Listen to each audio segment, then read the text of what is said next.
Welcome to BlackScreenStories. My name is Austin. If you know me, you know I was on homecoming court senior year. Now, assuming like most high schools, the fresh softs and juniors, they each had a prince and princess, so it was only one couple.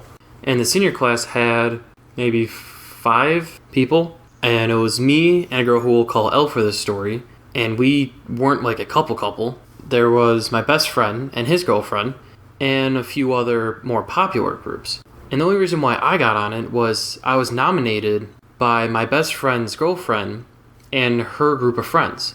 So me and Elle got on the ballot. Now, how I asked Elle to the dance was actually kind of fun. So the Friday before I asked her, it was a group of the guys at a friend's house, and there was a rumor going on that this friend had a thing for Elle.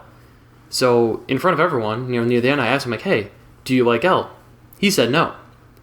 Then I asked, hey, are you planning on asking Elle to the dance? He said no. I'm like, okay. So on our way home, my best friend was driving, and I'm like, hey, I'm going to ask Elle to the dance. It'll be perfect because I'm your best friend, and she's your girlfriend's best friend, so it works out. Hours of Saturday we spent driving around town just thinking of ideas.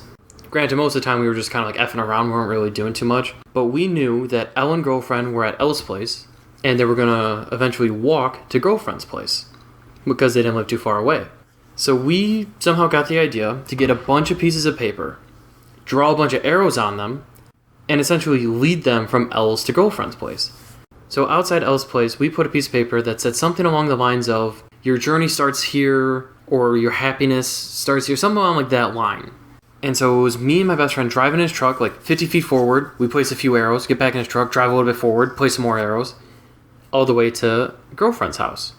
We get to girlfriend's and her mom's there, so we tell her the plan. She's all on board with it, and it ends with having a final arrow pointing down at girlfriend's family's SUV, where once they walk up, they'll see that the mom will open the door, and I'll come out and I'll give Elle a flower, asking her to the dance. So I did, and she agreed to it, and we actually went to the dance together. So the Friday before the homecoming game, and the dance was Saturday, they had an assembly where they had all the homecoming court people sit on like the basketball court waiting to see who actually won king and queen. They announced who it was, and to honestly everyone's surprise, it was my best friend and his girlfriend. Since there was a lot of more popular couples, we would expect one of them to win, but my best friend won.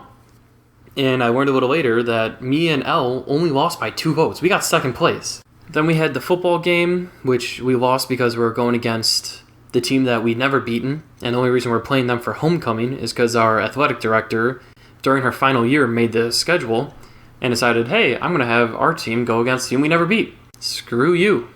So we lose the game, and then Saturday was the dance. And the dance, it's its own story of its own, and I will share that next week. So if you're excited for the thrilling conclusion to the homecoming week, I'll see you next time. If not, I'm sorry for wasting your time. There was a piece of paper that said something around the line. There was a piece of paper that said something around the line. There was a piece of paper that said something along the lines of. Oh my gosh. So outside Elle's place, Stop cracking my knuckles. Alright, let's get this over with so I can watch some football. Woo! Finally happy football's back.